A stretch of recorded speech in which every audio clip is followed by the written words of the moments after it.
Sejarah Kaisar Ming yang tercatat bermoral paling bejat. Sebelum lanjut, silahkan tekan subscribe, like, dan komen ya, supaya channel ini bisa berkembang dan bisa menceritakan kisah tokoh sejarah terkenal lainnya. Dan nyalakan tombol notifikasinya, agar kalian tidak ketinggalan video terbaru dari channel ini. Kaisar Chongde adalah kaisar ke-11 dari dinasti Ming. Kaisar ini memerintah dari tahun 1505 sampai 1521. Kaisar Chongde terlahir dengan nama Zhu Hongchao pada tahun 1491. Ia adalah satu-satunya putra Kaisar Hongzhou yang tersisa, karena saudaranya meninggal saat masih bayi, tidak seperti kaisar Cina lainnya. Kaisar Hongzhou adalah kaisar yang hanya mempunyai satu istri, maka dari itu ia tidak mempunyai banyak anak. Pangeran Zhu Hongchao mendapat gelar sebagai putra mahkota pada tahun 1492. Ia diangkat menjadi putra mahkota pada usia yang sangat dini dan karena ayahnya tidak mengambil selir lain.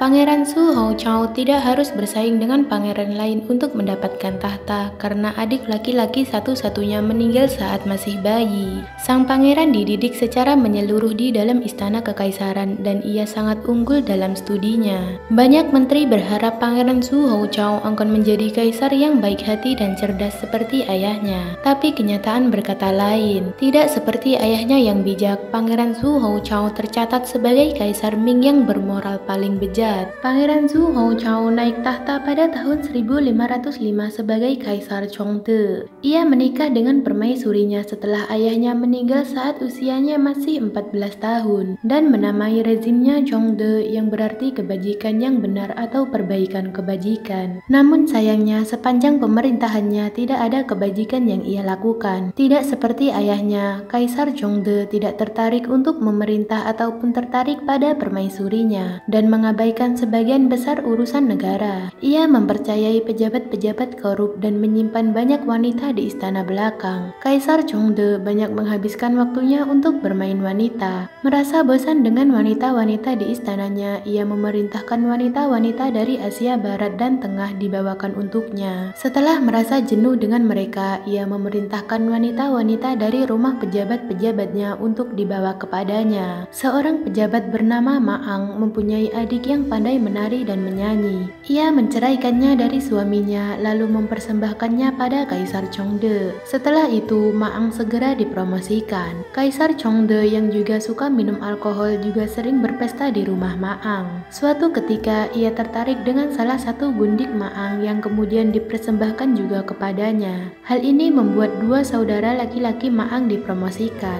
Intinya, siapa saja yang membuat Kaisar senang pasti akan mendapat jabatan. Kaisar Chongde mengambil gaya hidup yang mewah dan boros dan memanjakan dirinya pada wanita.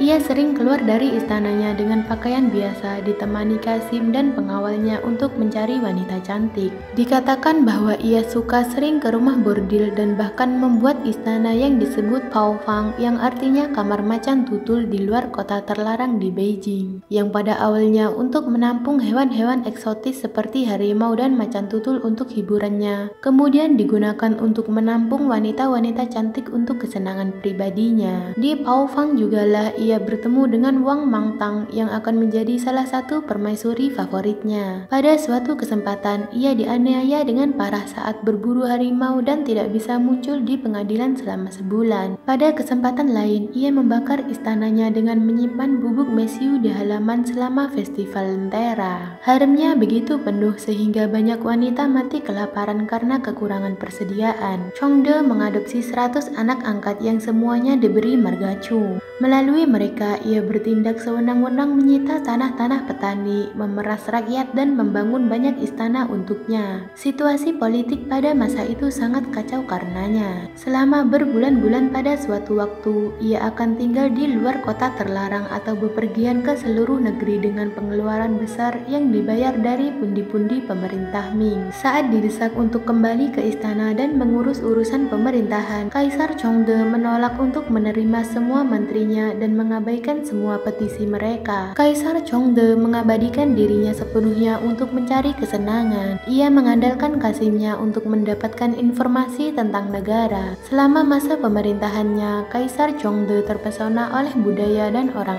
asing, sehingga mengundang banyak muslim untuk menjadi penasihat, Qasim, dan utusan di istananya. Karya seni seperti porselen dari istananya memuat prasasti Islam dalam bahasa Arab atau Persia. Katainam, sebuah catatan perjalanan yang ditulis oleh saudagar Asia Tengah Ali Akbar Katai, mencatat bahwa ada sebuah masjid agung di Beijing dan kaisar biasa mengunjungi dan berdoa di sana. Sebuah dekrit yang melarang penyembelihan babi menimbulkan spekulasi bahwa Kaisar Chongde mengadopsi Islam karena ia menggunakan Qasim muslim yang menugaskan produksi porselen dengan tulisan Persia dan Arab berwarna putih dan biru. Tidak diketahui siapa sebenarnya yang berada di balik dekrit pembantaian anti babi. Selama masa pemerintahannya, ia menempatkan 8 Qasim dalam posisi penting. Ke-8 orang ini dikenal dengan julukan 8 harimau. Dengan kaisar di belakang mereka bertindak sewenang-wenang. Mereka memfitnah 53 pejabat setia sebagai pengkhianat dan menyingkirkan mereka. Pada kenyataannya, pemerintahan dijalankan semua oleh para Qasimnya. Semua laporan yang ditunjukkan pada kaisar harus terlebih dahulu melalui persetujuan Liu Jin sebagai kepala Qasim yang paling berkuasa sebelum disetujui oleh kaisar. Sedangkan Kaisar Chongde sendiri cuma tahu bersenang-senang dan menganggap tugasnya membaca dan menandatangani dokumen sebagai beban, sehingga mempercayakan semua itu pada Liu Jin. Liu Jin sendiri adalah orang yang berpendidikan rendah. Dokumen-dokumen itu selalu dibawanya pada saudara iparnya Chang Weiqiang, seorang sarjana gagal untuk ditanganinya. Saat itu terkenal sebuah sindiran populer di antara rakyat ibu kota yang mengatakan bahwa ada seorang kaisar lain bermaga Liu di samping Chongde.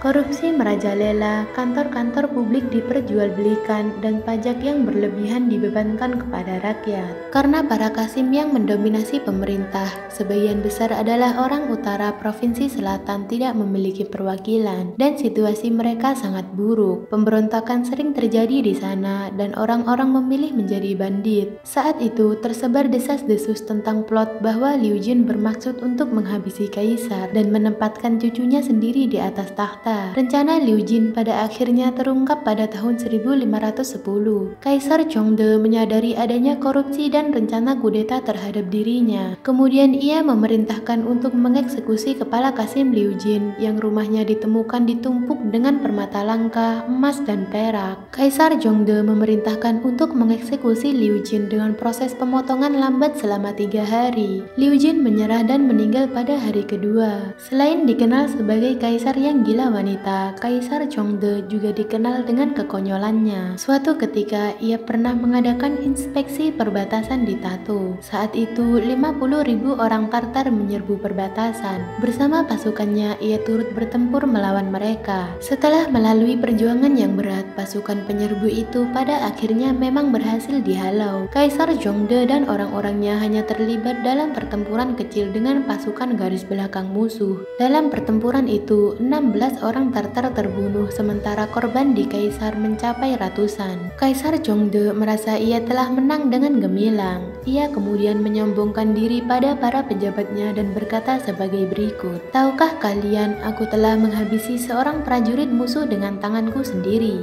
Beberapa orang merasa hal ini tidak pantas dan menasehati sang kaisar agar tidak bersikap seperti itu. Sebagai jawabannya, Kaisar Chongde mengirim mereka ke penjara, dipecat, dan dihukum mati. Pada bulan Juli tahun 1519, Pangeran Ning mengadakan pemberontakan. Kaisar Chongde memakai kesempatan ini untuk mengadakan ekspedisi ke provinsi Jiangxi di selatan untuk menumpas pemberontakan. Sepanjang rute yang dilewatinya ke Jiangxi, ia sering menangkapi para wanita. Takut ditangkap oleh Kaisar Chongde dan dijadikan gundik, banyak wanita buru-buru menikah untuk menghindari hal ini. Kaisar Chongde tiba di Jiangxi hanya untuk mengetahui bahwa pemberontakan telah dipadamkan oleh Huang Yangming, seorang petugas administrasi lokal.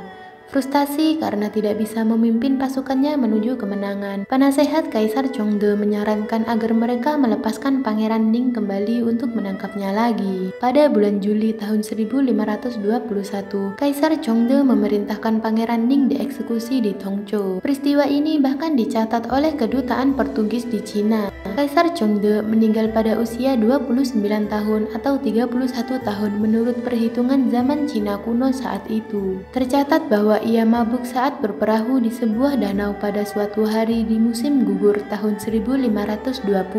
Kemudian ia jatuh dari kapalnya dan hampir tenggelam. Ia akhirnya meninggal pada tahun 1521 setelah tertular penyakit dari perairan Grand Canal. Karena tidak satupun dari beberapa anaknya yang selamat dari masa kanak-kanak, ia tidak punya penerus tahta, sehingga ia digantikan oleh sepupunya Chu Haichong yang kemudian dikenal sebagai Kaisar Jiajin. Makam Kaisar Chongde terletak di makam Kamling of the Ming.